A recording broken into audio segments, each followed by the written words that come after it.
एक शाम प्राची टीवी पर सीरियल देख रही होती है। तभी उसकी सास वहाँ आती है। अरे सीरियल में तो ऐसे मग्न है जैसे आज रात का खाना पड़ोसी आकर बनाएंगे। मुझे पता ही नहीं था आपने अपने बेटे की शादी पड़ोस में भी की हुई है। हैं? मतलब?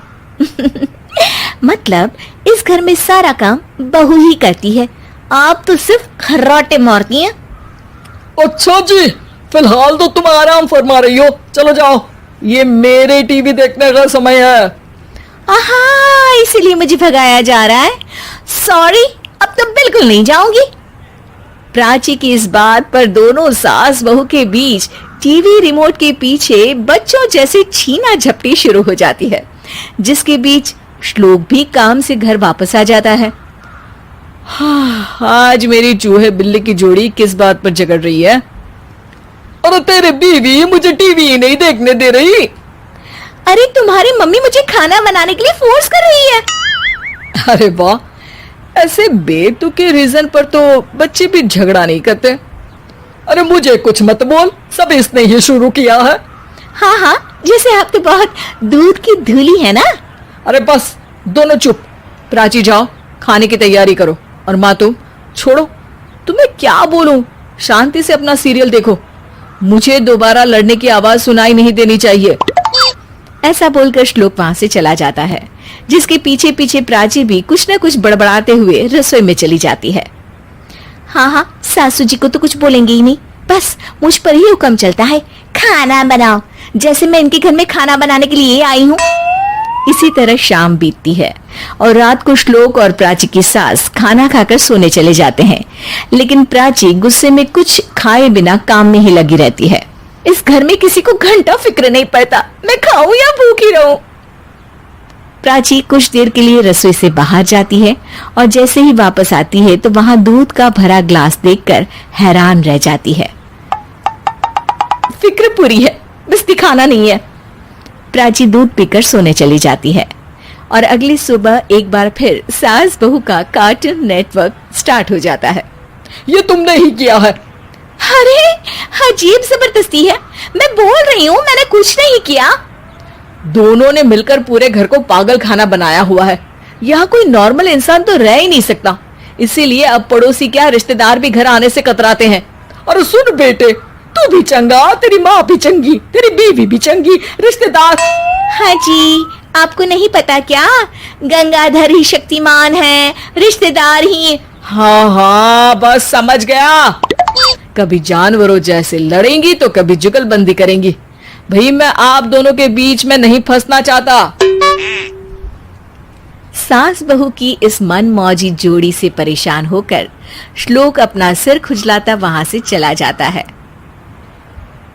चलो अब मैं भी कीर्तन में जा रही हूँ।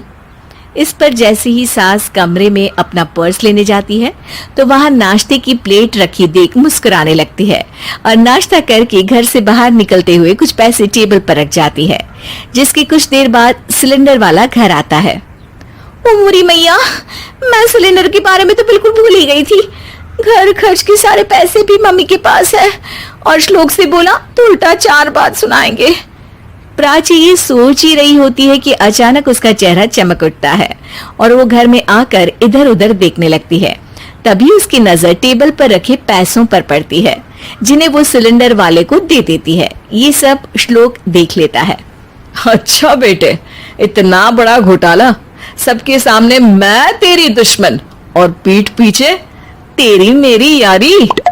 इस पर श्लोक एक प्लान बनाता है और शाम को सब एक साथ बैठे होने पर बोलने लगता है। माँ, तुम दोनों की बहुत लड़ाई होती है, इसलिए मैं सोच रहा हूँ कि प्राची को उसके घर छोड़ाऊं, इससे वो भी खुश रहेगी और तुम भी। अचानक श्लोक की ये बात सुनकर सास बहू शौक से उसकी तरफ देखती हैं। अरे ऐसे कैसे घर छोड़ाओगे, मुझे कहीं नहीं जाना। अरे तुमने बोला नहीं पर मैंने सुन लिया, तुम्हें मम्मी के साथ रहना अच्छा नहीं लगता, मुझे पता है। अरे वो अरे, जब बहू खुद कुछ काम बोले तो वो तुझे सुनता नहीं, और अब जो इसने बोला ही नहीं वो तू समझ गया। जब उसे नहीं जाना तो फिर जबरदस्ती क्यों कर रहा है? अच्छा, फिर आपको मौसी के घर छोड़ाता हूँ, बस अब आप दोनों एक घर में एक छत के नीचे नहीं रह सकती। मैं इस टॉम एंड जेरी की जोड़ी को और नहीं झेल सकता। है? ऐसे कैसे नहीं रह सकते? तुम्हें इतनी दिक्कत है तो तुम्हारा बोरिया बिस्तर पैक कर देती हूँ, लेकिन मम्मी जी कहीं नहीं जाएंगी।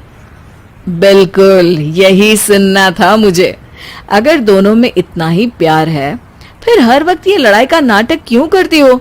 देखा मैंने कैसे माँ किचन में दूध रखती है और तुम उनके लिए कमरे में नाश्ता रखती हो, और कैसे वो पहले ही तुम्हारी दिक्कत समझकर घर में पैसे रखकर बाहर जाती है। अरे भाई, इतना ड्रामा तो डेली सोप में भी नहीं होता जितना तुम दोनों ने इस घर में फैलाया हुआ है। तू हमें टॉम एंड जेरी बोलता है ना, तो याद कर वो दोनों भी एक दूसरे को बाहर वालों की बुरी नजर से बचाने के लिए हमेशा सबके सामने लड़ते थे, लेकिन अकेले में दिक्कत के समय मदद भी तो करते थे। बस हमारा रिश्ता भी कुछ ऐसा ही है। और वैसे भी अगर सास बहू में तू मैं नहीं होती तो दुनिया वालों को कहानियां कैसे मिलेंगी?